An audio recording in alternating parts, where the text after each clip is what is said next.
one of the most remarkable Christmas songs in pop history. They got cars big as bars, they got rivers of gold. Well, the opening line is pretty cool. It was Christmas Eve, babe, in the drunk tank. You know, you're not getting an ordinary Christmas song when you start a song with that, you know? Was waiting for me. You were handsome. You were pretty. For the first time, all 8 Pogues go back to the studio where they recorded it 18 years ago. It's the first time they've been into any recording studio in 14 years.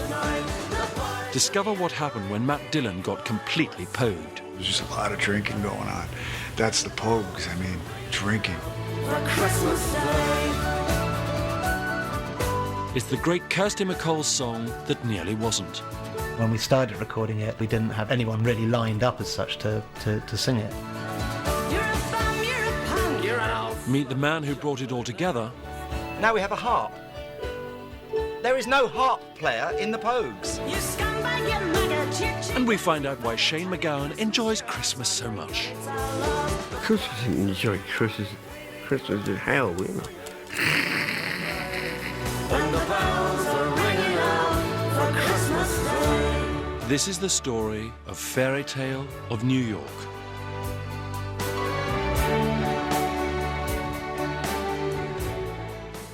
Never gonna give you up, never gonna let you down, never gonna run around and desert you. 1987, Britain's worst hurricane leaves boats on the beach and trees in houses. This pile of flotsam is all that's left of the famous Shanklin Pier on the Isle of Wight. Billions are wiped off shares on Black Monday. T-boy Rick Astley croons up the charts, and professional drinker Shane MacGowan finally stumbles into the studio to record the song that will keep him in Long Island iced teas for life.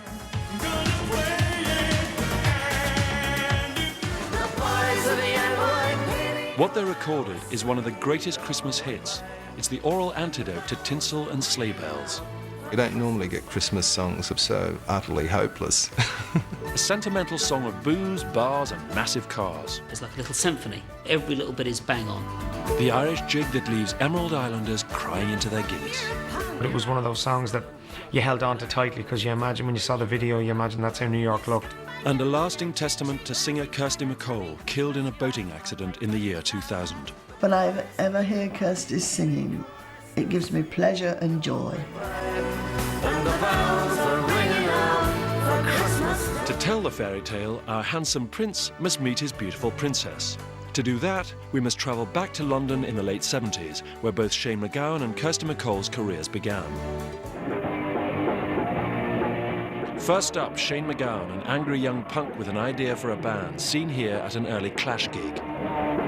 We just basically wanted to sound like the Pistols.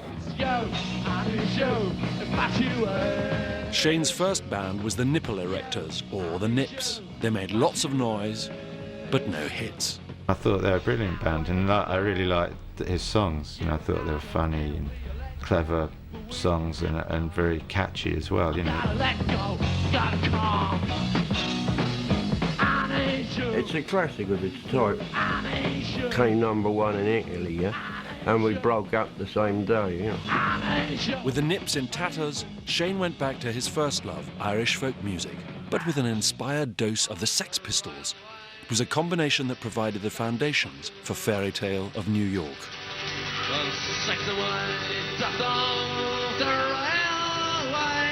Shane had a lot of Irish records, Dubliners, the Furies and so on, and he'd often play them. And there's this misconception that people think we all come from Dublin. You know, actually, Shane was the only sort of thoroughbred Irish person in the band, really. And he'd spent most of his life living in England. One day we were around a friend's house, and he picked up a guitar and started playing Poor Paddy on the Railway. And it's kind of in a sort of like about 900 miles an hour, I should say. Shane had discovered the elusive Pogue formula, Irish folk punk.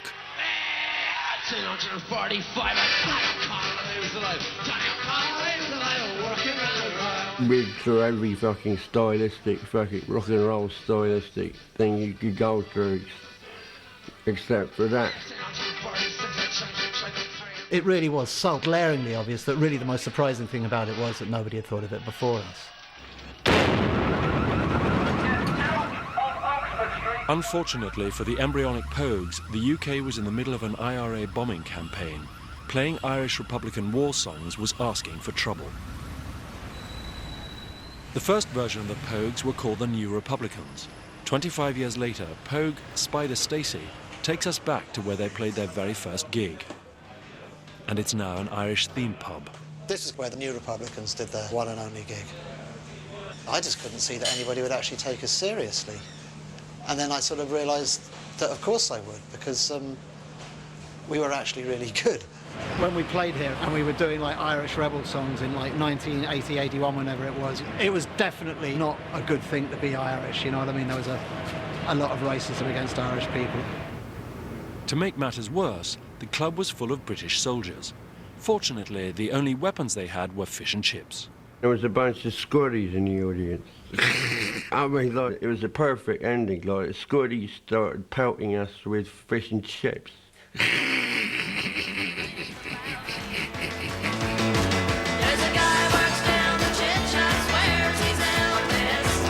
While the New Republicans were dodging fish and chips, Kirsty MacColl was singing about them. She started her career in a punk outfit called the Drug Addicts, but life in a band was not for her. She soon signed as a solo artist to Stiff Records.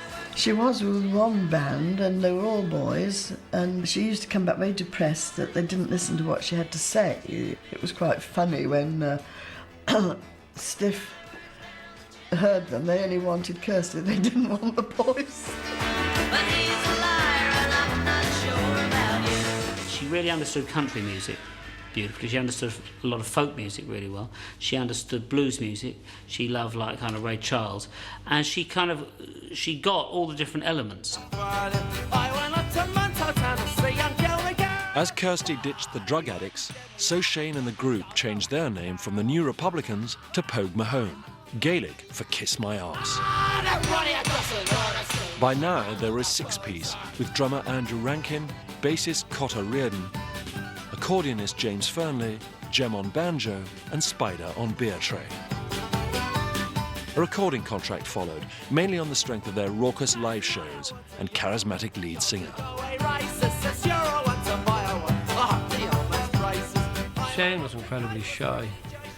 Like, they were rehearsing up in West Hampstead. And I remember sitting there and all of a sudden there was no music happening. And I was waiting, you know, and I looked. And I could see Shane was looking at me really uncomfortably. And he didn't want to sing with me in the room. He was just shy, you know what I mean? I said, look, you better get used to it. You know, I'm your manager. I'm going to hear you sing in all kinds of places. From the start, their act mixed traditional songs with Shane's originals. Shane was just a brilliant songwriter. But their reputation was as they were just cracking live, exhilarating, boisterous noise, basically. Where's Spider? I'll focus it before I start being bossy. Okay, I'm going to take a picture. Gledden Butcher first photographed the Pogues in 1982. Okay. Today, he's taking publicity pictures for the 2005 reissue of Fairytale of New York. Acting the goat. Caught. Beautiful. Okay. The band is now an 8-piece. The current lineup now includes Terry Woods on mandolin, Philip Chevron on guitar, and Daryl Hunt, who replaced Cotter Reardon on bass. It doesn't look better. I did their first photo session as a band, yeah. I took the photos behind King's Cross, behind the Pingler of Wakefield. I didn't know anything about them then, although the experience was sufficient to make me follow up. They were very weird. Jem wanted to have his banjo in it, so he just sort of went, okay. And Shane wanted to have his pint glass in it. The Pogues' live reputation helped sales of their first two albums, Red Roses for Me and Rum Sodomy and the Lash.